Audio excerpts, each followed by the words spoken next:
I have managed people in customer service for many years, primarily doing phone support, and I have had to learn how to teach people how to do phone support who maybe have never done phone support before. I've picked up a lot of tips along the way. Some of them I have come across myself. Some of them I have listened to from speakers and other experts in customer service. And some of them I feel like are just common sense, but we just don't say it enough. If you're answering the phone, even if you're not doing a technical support role or a phone support role or a customer service role where you are required to be on the phone, these tips will probably help you serve your customers and the people you're talking to on the phone, even in person, better.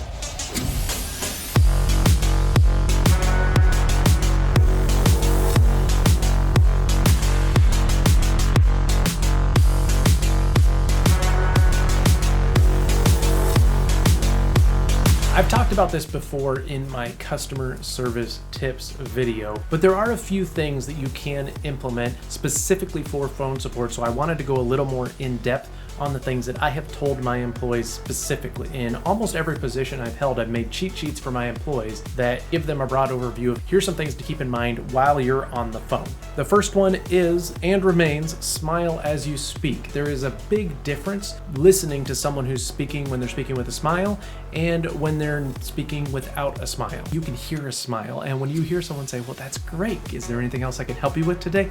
It sounds much more inviting and warm than if you're hearing someone say, great, is there anything else I can help you with today?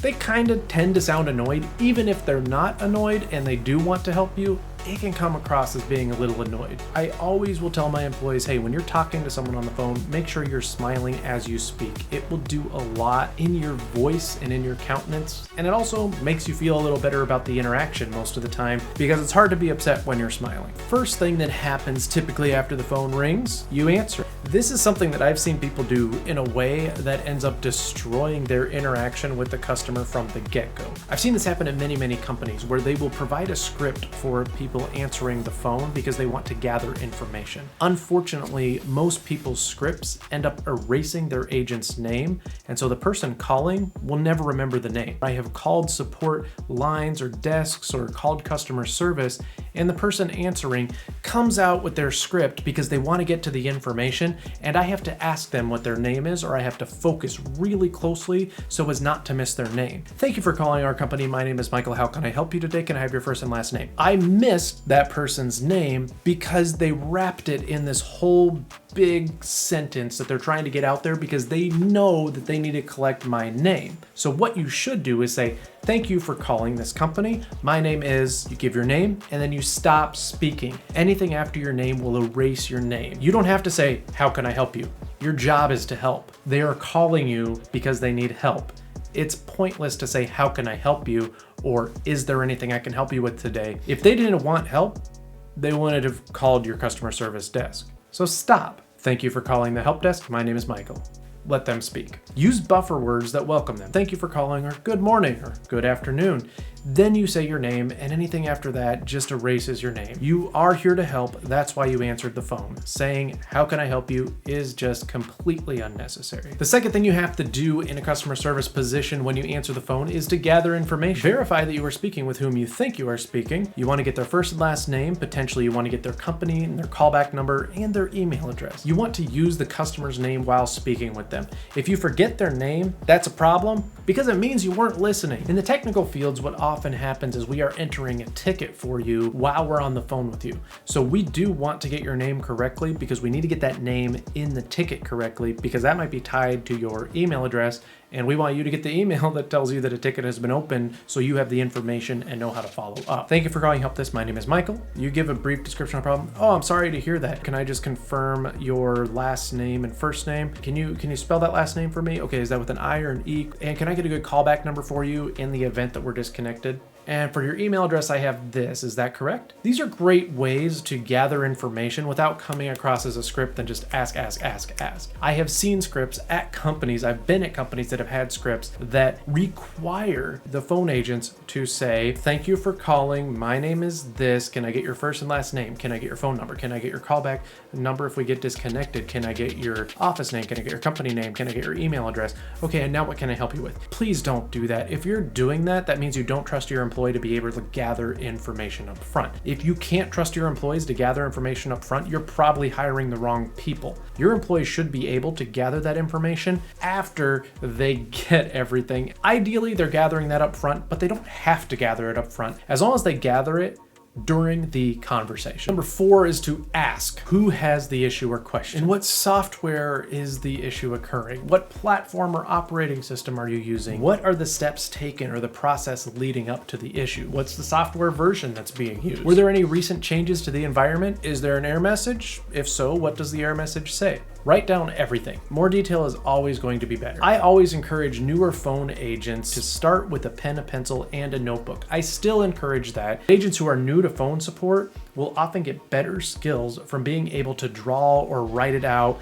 in a more freehand way. This notion is a little bit outdated with my younger millennial and Gen Z. They went through school using a computer to take notes, but I'll still recommend this. If a agent is more comfortable taking notes on the computer, they can use Notepad or they can use OneNote, and I prefer OneNote because it's backed up or saved to OneDrive and it can be used cross-platform. So if they're typing on the computer and it crashes, so they can jump to another computer and continue to take the note. The reason I have them take notes on the call and not type it into the ticketing system directly is because if they're entering it into the ticketing system and they're not familiar with the ticketing system, they will start thinking about where they have to put it in the ticket system while the customer is talking, and they will miss what the customer is saying. They're focused on, how do I have to process this? Where do I have to put it? They are focused on getting the ticket done correctly, not listening to the customer, which is where their focus should be until that ticketing software has become so innate that they know exactly what they're doing.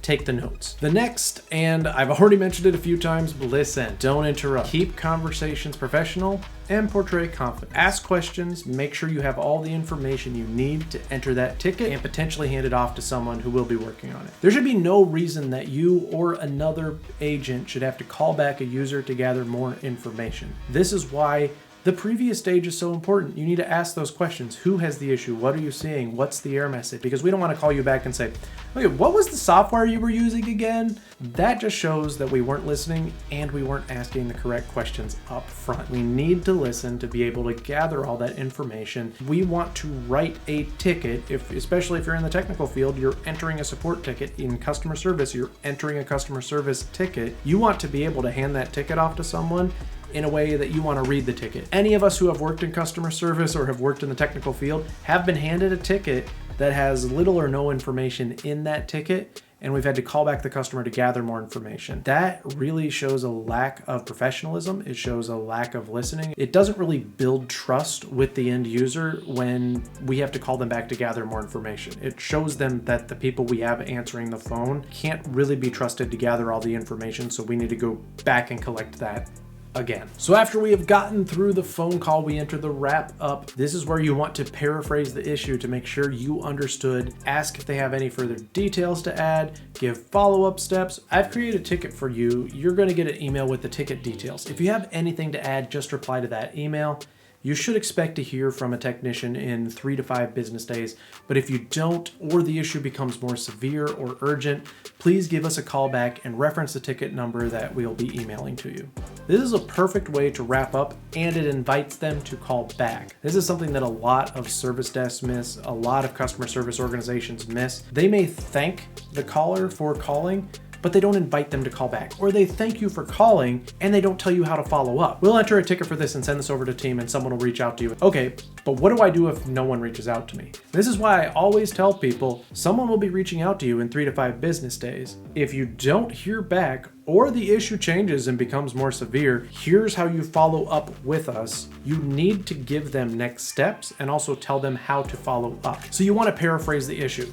Explain the issue as you understand it back to the customer in your own words. Include details so they can correct you if there is any misunderstanding. As a customer service person, it is our responsibility to instill confidence for the customer that their issue will be resolved. No customer service person is equipped to answer every single question. No customer service supervisor is equipped to answer every single question that comes in from a customer. But the expectation is to portray confidence to the customer. You're assuring them that the issue is understood and a solution will be found. You might not know the answer, but you know where to find the answer. These are things that you can apply starting today, and these are things that you should build into your process starting today. Focus on providing your agents, your customer service people with better skills. I hope you found this video helpful. I hope you found it insightful. Please share with someone who you think might benefit from this. Go ahead and share this with your agents. If you are a manager and you have agents who are answering the phone and you think they could benefit